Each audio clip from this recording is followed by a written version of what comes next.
Good morning. We begin our broadcast today with a range of critical developments impacting global politics and United States domestic affairs. Starting with a contentious threat, former President Donald Trump has openly menaced Spain with trade sanctions. This follows a press conference at the White House where Trump expressed his displeasure with Spanish Prime Minister Pedro Sanchez's stance on the ongoing Iran conflict. This threat targets an important European Union member state and fellow North Atlantic Treaty Organization ally, signaling potential economic repercussions. Adding to international tensions, the United States has initiated military operations against drug traffickers in Ecuador. The United States Southern Command announced that these measures targeting what they term drug terrorists are being conducted in conjunction with Ecuadorian forces. Navy General Francis L. Donovan, commander of the United States Southern Command, lauded the Ecuadorian military for their steadfast commitment and courage in this fight. This operation, foreshadowed by Ecuadorian President Daniel Noboa, marks a new phase in the battle against drug trafficking and illegal mining in the region, with specific operational details remaining confidential. Meanwhile, the rhetoric surrounding a potential war with Iran continues to raise eyebrows. United States commanders have caused irritation by describing the war against Iran as part of God's plan and by referencing the return of Christ.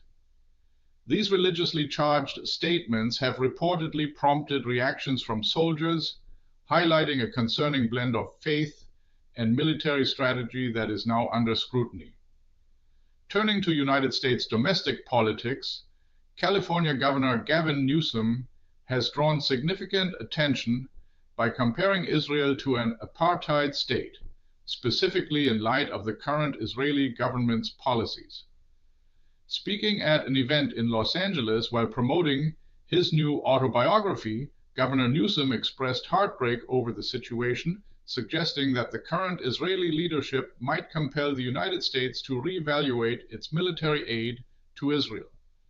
As a potential Democratic presidential candidate for 2028, Newsom's comments reflect growing pressure on the United States to reconsider its long-standing support for Israel amidst debates over issues like the possible annexation of the West Bank and Israel's actions in its conflict with Iran. In another unfolding story, United States Commerce Secretary Howard Lutnick has agreed to testify before the House of Representatives Oversight Committee regarding the scandal involving the late convicted sexual offender Jeffrey Epstein. Republican Committee Chairman James Comer announced Lutnick's proactive and voluntary agreement to appear, though no specific date has been set. Secretary Lutnick previously admitted to visiting Epstein's private island in 2012, an island notorious for the abuse of numerous girls and young women.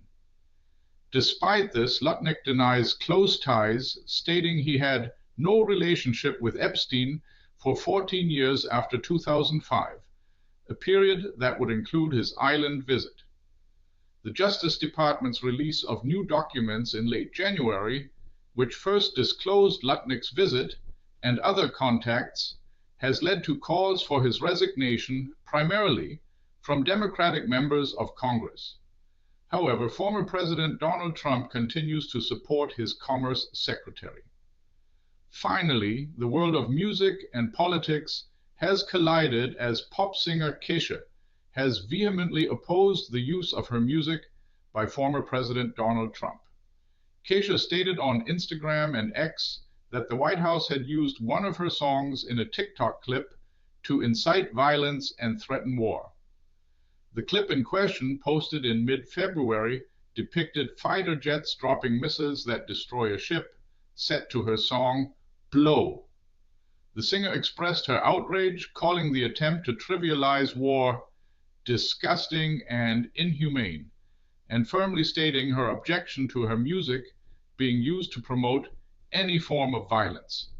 Kesha, famous for her 2009 hit Tik Tok, joins a growing list of artists who have complained about Trump using their songs without permission for political purposes. That's all for today's broadcast. Thank you for tuning in. What's your take on Trump threatens Spain, US soldiers?